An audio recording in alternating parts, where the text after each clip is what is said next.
नमस्कार, स्वागत है आपका आर्या न्यूज में। मैं हूं आपके साथ सुमन पाल। शुरुआत करते हैं बड़ी खबरों के साथ।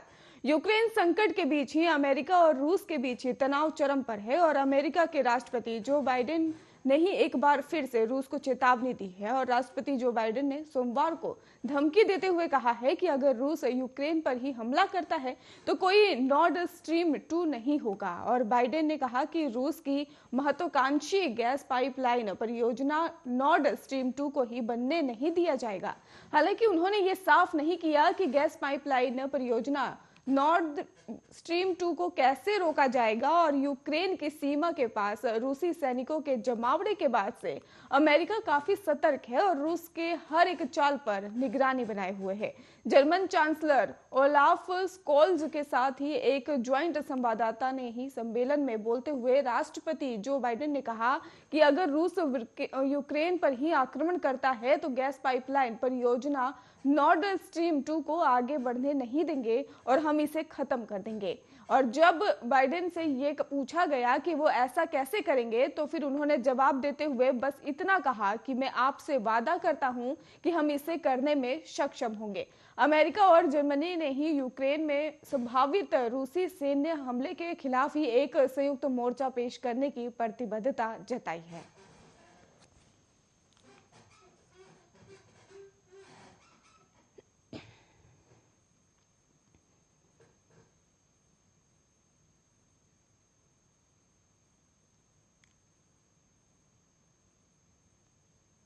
इटावा जसवंत नगर विधानसभा में अपने समर्थकों के बीच सपा बसपा और गठबंधन को लेकर केवल एक सीट मिलने को लेकर ही शिवपाल सिंह यादव का दर्द सामने आया है। शिवपाल ने समर्थकों से कहा कि हमने बीजेपी को हटाने के लिए अपनी पार्टी का त्याग और बलिदान कर दिया।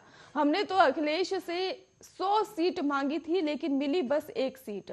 अब इसका बदला मुझे प्रदेश में सबसे बड़ी जीत कराकर देना है।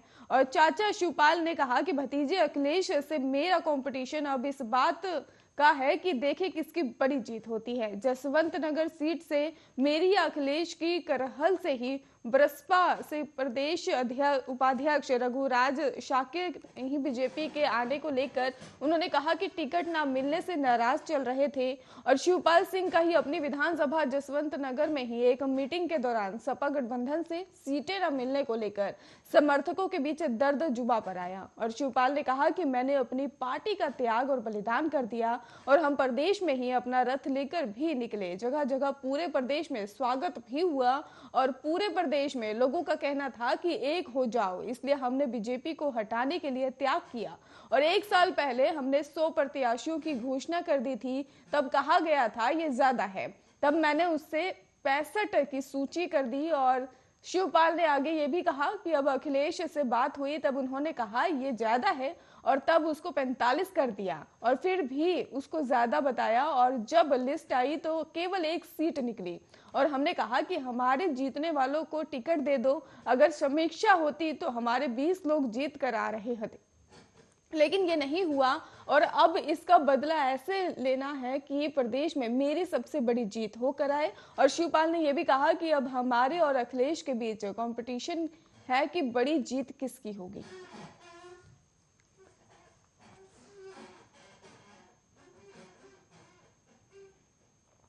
अडानी समूह के चेयरमैन गौतम अडानी ने एशिया के सबसे धनवान शख्स के स्थान पर कब्जा कर लिया है। आपको बता दें कि लिस्ट में ही गौतम अडानी ने मुकेश अंबानी को ही पछाड़ दिया है और वो दुनिया के सबसे अमीरों की सूची में 10वें स्थान पर काबिज हो गए हैं। गौतम अडानी की कुल नेटवर्थ 38.5 अरब डॉलर हो चुकी है और अब इस तरह उन्होंने रिलायंस इंडस्ट्रीज के ही चेयरमैन मुकेश अंबानी को ही 11वें स्थान पर ला दिया है। और क्योंकि मुकेश अंबानी की नेटवर्थ इस समय ही आपको बता दें कि डॉलर में है और इस तरह वो एशिया के सबसे रईस शख्स हैं। बता दें आपको कि फोर्ब्स की सूची में ही गौतम अडानी ने मुकेश अंबानी को पीछे छोड़ दिया था।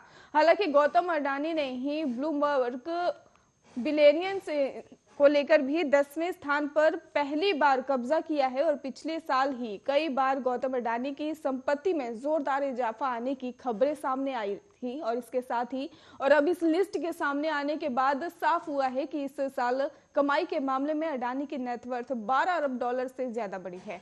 और इस साल ही रिलायंस को लेकर भी शेयर में गिरावट आने और कुछ अन्य कारणों से मुकेश अंबानी की संपत्ति 2.7 अरब डॉलर कम हो गई है और इसी कारण वो 10वें स्थान पर और 11वें स्थान पर आ गए हैं। और इस लिस्ट में ही फेसबुक के ही मार्क जुकरबर्ग 13वें स्थान पर फिसल गए हैं।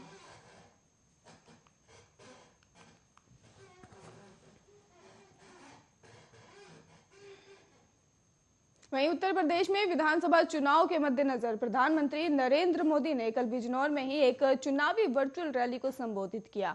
और पीएम पहले फिजिकली खुद बिजनौर पहुंचने वाले थे, लेकिन खराब मौसम की वजह से उनका कार्यक्रम रद्द हो गया और पीएम मोदी ने ही वीडियो कॉन्फ्रेंसिंग के जरिए ही वहां लोगों को संबोधित करते हुए सबसे पहले माफी मांगी।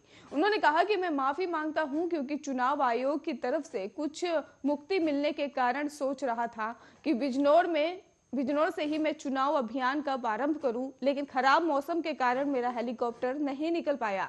विपक्ष पर ही निशाना साधते हुए पीएम मोदी ने कहा कि 2017 से पहले उत्तर प्रदेश में विकास की नदी का पानी ठहरा हुआ था। ये पानी नकली समाजवादियों के परिवार में और उनके करीबियों में ठहरा हुआ था। इन लोगों को सामान्य मानवीय की प्यास से कभी कोई मतलब नहीं रहा। वो सिर्फ अपनी प्यास बुझाते रहे और अपनी तिजोरियों की प्यास बुझाते रहे।